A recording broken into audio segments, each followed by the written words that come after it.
them all. Just going to continue on looking at the tub now. Before I put it into the garage, I'm actually going to give it a good clean up.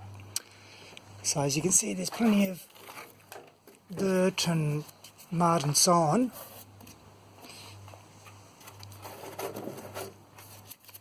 There's also plenty of corrosion. You can see here, a little bit of corrosion from where it's joining the back cross member, as you can see there. So yeah, it needs a little bit of TLC, this tub. Some of that I'm not going to be able to remove. Some of that's going to be fairly straightforward to fix. Everything else underneath looks alright.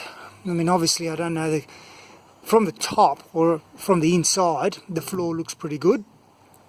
I can't see any corrosion there, but I know that these are kind of mud traps in here, so all of that's got to be cleaned up thoroughly before I take it back inside.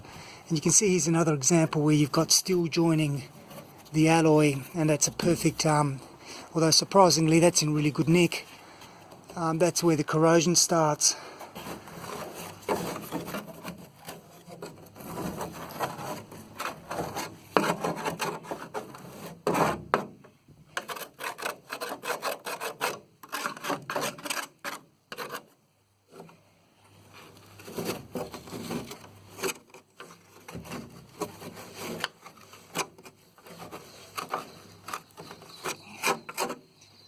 Pretty much every conceivable hole has got mud in it,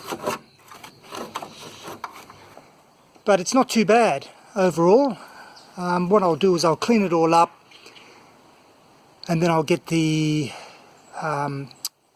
wire brush on an angle grinder and gently go through. Of course, all this stuff is aluminium, so I just got to be very careful with using things like an electric wire brush.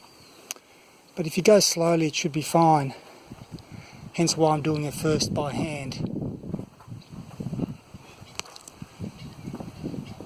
Alright, so you see here we're making some progress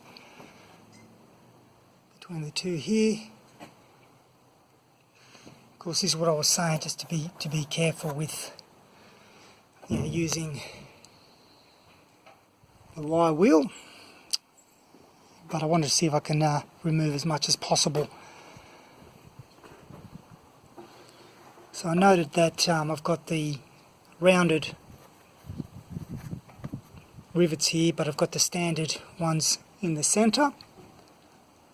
Whether that's, you know, stock or not, I'm not sure. And it goes all the way through. It's starting to get dark a bit, so I might finish for today, but you can see how it's starting to look a lot better, at least from the outside. But looking inside these holes, there's still quite a lot of dirt in there, and of course under here. But a lot of this is just to make sure that I don't drag it into the garage, because you can see the amount of dirt. So I'll try to do most of this outside, and then I've got a good base to start with. But the more I look at it, the more I'm thinking I might have to realistically pull it apart. I mean, it wouldn't be difficult to obviously undo the, you know, you drill them out, the pop rivets out, excuse me, and then you pop them out. So by popping them out, I'll actually get full access to cleaning everything up